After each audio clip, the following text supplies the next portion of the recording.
Hello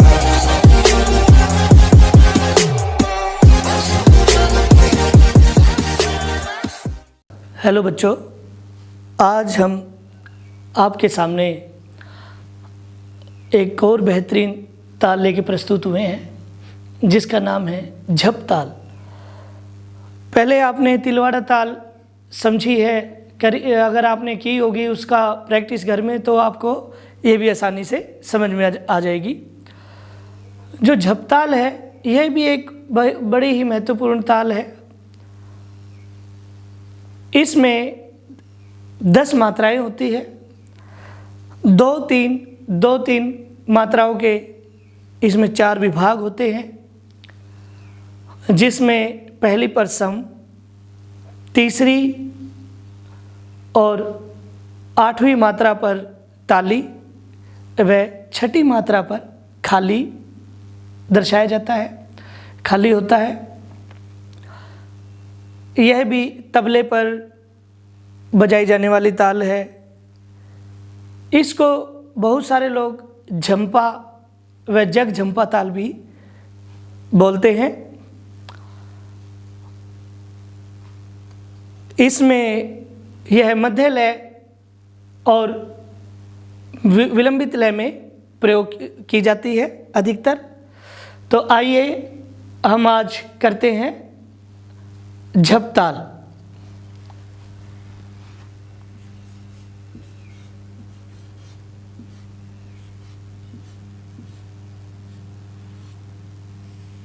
झप ताल,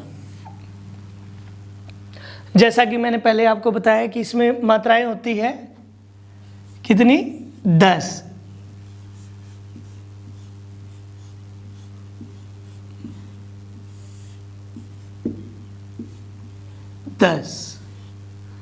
number 2 विभाग,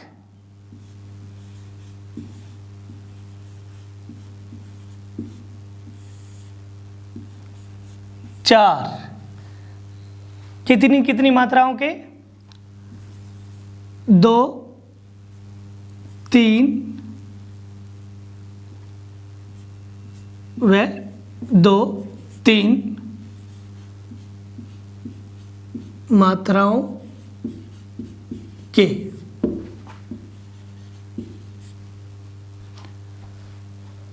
नंबर 3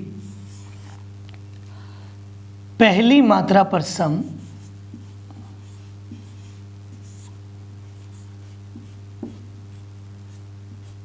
पहली मात्रा पर सम।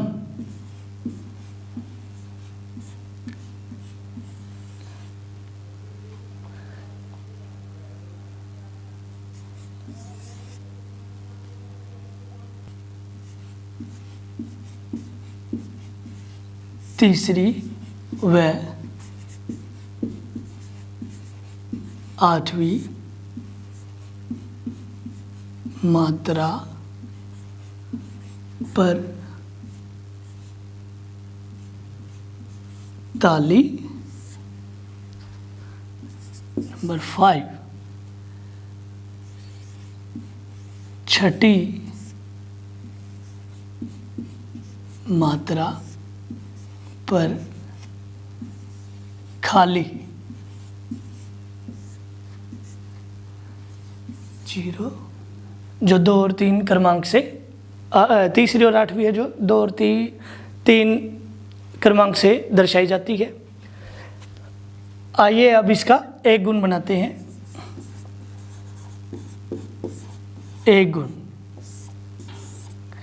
गुण के लिए क्या करेंगे हम, पहले जितनी मात्रा है, मात्रा कितनी है, 10, तो 10 की काउंटिंग लिख लेंगे।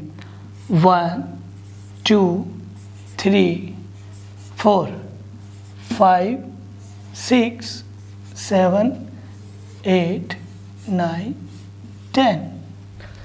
2 3 मात्राओं के 4 विभाग। तो पहले है 2 का विभाग, फिर 3 का यानी कि 5 तक, फिर 2 3 2 का, फिर 3 का। इस प्रकार 2 3 2 3 मात्राओं के 4 विभाग हो गए हमारे। ये है हमारी मात्राएं। दूसरी चीज आती है बोल। बोल क्या है इसमें? धिन ना, धिन ना, धिन ना, धिन धिन, धिन ना, धिन धिन ना, तिन ना, धिन धिन ना। ये इसके बोल हैं। धिन ना, धिन धिन ना, तिन ना, धिन धिन ना। चिन्ह। चिन्ह के लिए क्या करेंगे हम? सम कौन सी मात्रा पर है? पहली मात्रा पर सम, तो पहले सम। और जो ताली है पहली मात्रा पर सम, तीसरी व आठवीं मात्रा पर ताली है। इसका मतलब तीसरी पर दूसरी और आठवीं पर तीसरी। फिर नेक्स्ट है छठी मात्रा पर खाली, तो इसका मतलब छठी पर 0 से हम दर्शाएंगे। ये हो गए चिन्ह। एक गुण हमारा कंप्लीट। इसके बाद हमारा आता है दुगुन। अब यदि आपसे पूछा है तिगुन, तो तिगुन बताएंगे आप। और चौगुन पूछा है आपसे ठेका, सिंपल ठेका पूछा है तो आप सिंपल उसका एक गुण बनाएंगे।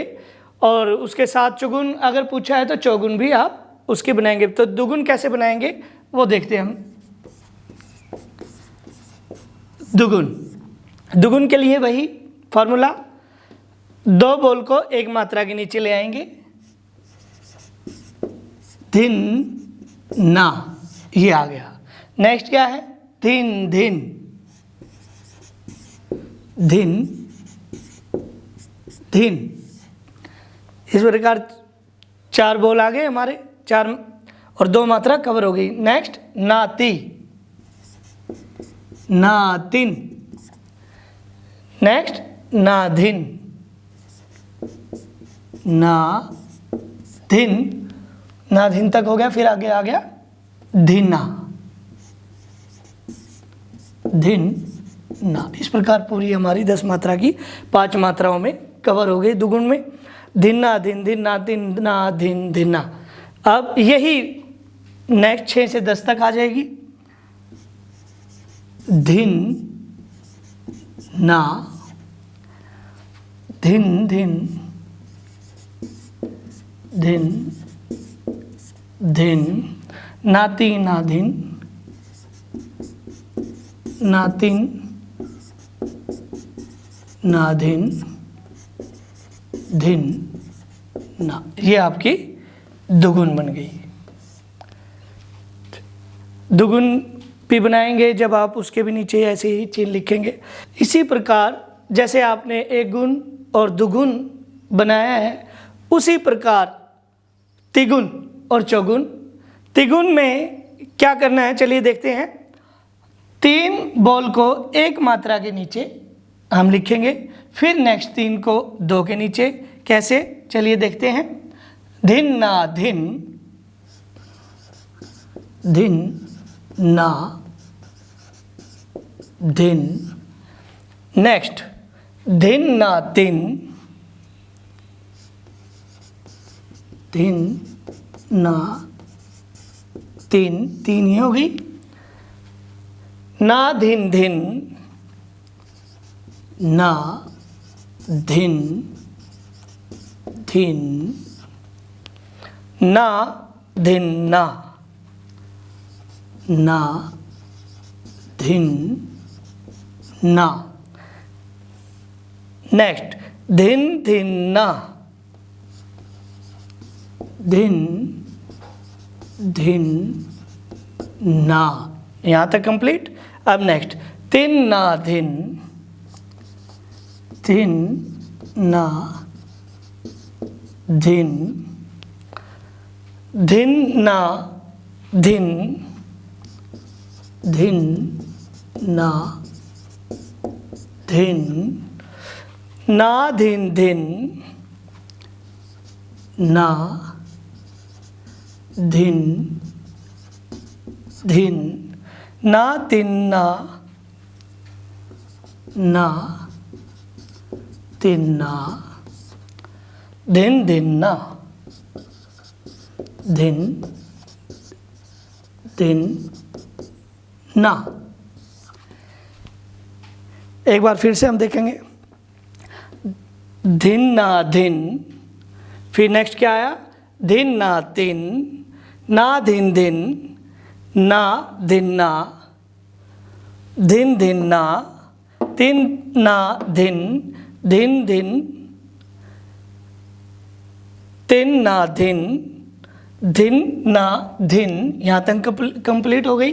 फिर आगे ना धिन धिन, ये आ गया, ना धिन धिन हो गया। फिर नेक्स्ट ना तिन ना, ये आ गया, धिन धिन ना। ऐसे ही जैसे एक चक्कर आपका पूरा हो जाए तो दोबारा फिर वहीं से आप स्टार्ट करेंगे। इसी प्रकार चौगुन में क्या करना है, 4 बॉल को एक के नीचे ले आना है, फिर 4 बॉल यहाँ तक दूसरी के नीचे, फिर धिन्ना और धिन्ना ये नेक्स्ट तीसरी के नीचे। इसी प्रकार जब तक वो कंप्लीट नहीं हो जाती आपने इसी तरह चलते रहना है। ठीक है, इसको आप इसका परिचय भी अच्छे से लिखिए और इसके फॉर्मेट भी अलग अलग बनाइए। मैंने आपको समझाने के लिए एक के नीचे ही एक गुण, दुगुण, तिगुन बना दिया, चौगुन भी बना देता है इसमें, लेकिन आपको समझ में आ गया होगा। आप इसी प्रकार इसका एक एक अलग से बना के देखिएगा। धन्यवाद।